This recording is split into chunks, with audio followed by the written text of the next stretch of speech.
Hey everyone, it's a couple of minutes after the Liquid loss. I just did an interview with Rainover, which is already up on Twitter and will be up on YouTube if it's not already. It's pretty short and simple, but I think there's some things that you can kind of glean from it. I wanted to do this video because I thought that it was probably a good idea to react a little bit to one of the more embarrassing performances North America's had at Worlds. Obviously, we're not completely immune to embarrassing performances, or this is not a completely new thing for us. We've had 0-6 as the infamous one, but this one I think feels pretty bad as well. I wanted to say that one of the things that I've heard at Worlds here is that something weird was up with Team Liquid. I don't mean like anything salacious or anything like that, but it seems like the players really started to lose trust or faith in each other and did not get along. And I feel like they knew that this was not going to be a good Worlds for them maybe before it started. I don't know. Day one, they seemed to be in pretty good spirits, but everything I've heard was like this team was basically imploding behind the scenes. Now, those are just rumors. You never know. I was not in the room with them, but I do know that Team Liquid was filming a lot. So I don't know if they're going to. I don't expect them to release like a Breaking Point style documentary, but I do hope that there's some answers as to what went on behind the scenes that led to such a poor performance from a team that I think people had a lot of hopes in and certainly has a lot of talent in. Another thing I wanted to get into was how embarrassing this loss is to to GAM. I think folks have watched a lot of Hotline League, or those that have know that like Mark and I have often said, the whole like, oh, NA deserves to lose a seed is kind of indefensible whenever you compare our results to the results of the wildcard teams that you'd probably be giving those seeds to.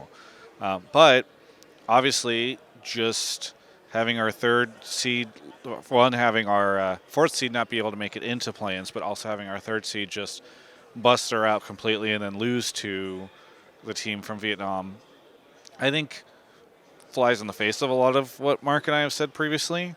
I don't mean to speak for him, but like that's my own take. And so I wonder what the long-term ramifications will be from this. It's a one-time situation right now, right? We haven't tend to see this. I don't think it's like a trend that's been going on for a while by any means. But I do think that if this continues on or it continues to be a thing in the future, we will not be able to keep having that defense.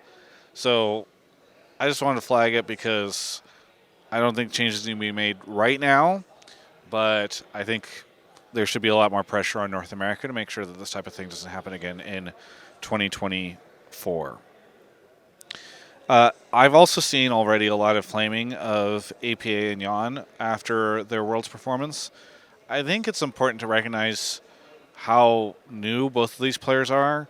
Jan, very, very new. This is his first year and first Worlds performance and the major in a major region, major league LCS type thing.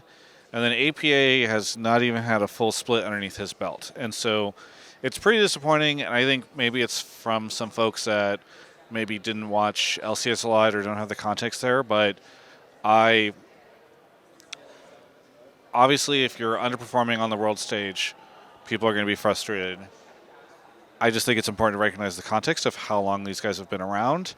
I mean, I don't know if TL would have made it to Worlds if it wasn't for APA in the first place. So giving him a ton of flame now, I feel like is somewhat antithetical to really what he was able to do for that team over the course of summer split and playoffs and beyond.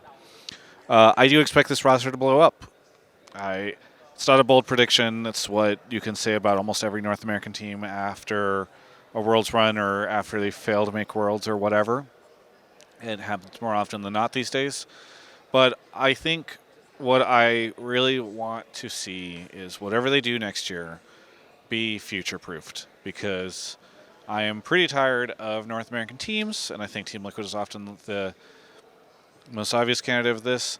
Basically going to Vegas, pulling the slot machine lever, seeing what 5 pros line up from the off-season situation, and then slamming them in, right?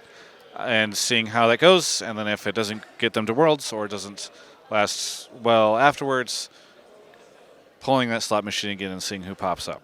And I just don't think it's. Look, it got them to Worlds, and they obviously perform better than a lot of the other teams, but I don't think it's sustainable, and I don't think it's something that will build fandom long term. And I think it's just kind of exhausting for everyone involved. So I don't know. Maybe Team Liquid doesn't make it to Worlds next year, but what if they planned on making it to Worlds in 2025 with a roster that they had built over time? I think we've seen a lot of teams do that type of thing. I mean, NRG obviously had the majority of their players at this Worlds from a roster that's existed for a while through CLG, and so I think that that is more appealing to me as somebody who is like an LCS fan and who cares about the space a lot. So I don't know. We'll see. I know it's early days, but off-season conversations are already going on now for everybody, and I'm sure Team Liquid will be straight into that stuff now. So either way, thanks everyone for watching. Just wanted to share my thoughts after the Team Liquid match. And if you enjoy my coverage of my time at Korea, this is my last day here. I'm looking at a way to swing getting to finals, but obviously the coverage will be limited whenever it's only one day. But I will be headed out tomorrow.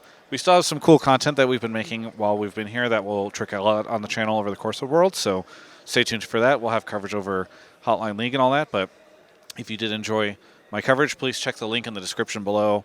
It's got a whole bunch of different ways to support me financially if you can. You can even throw a Prime at the Twitch channel if you don't want to spend the money and you have a Prime sub. But even if you just watch another video on the channel, you subscribe, you like, you follow my Instagram or Twitter, like all that stuff tends to help. So anyway, thanks so much for watching. And yeah, those are my thoughts.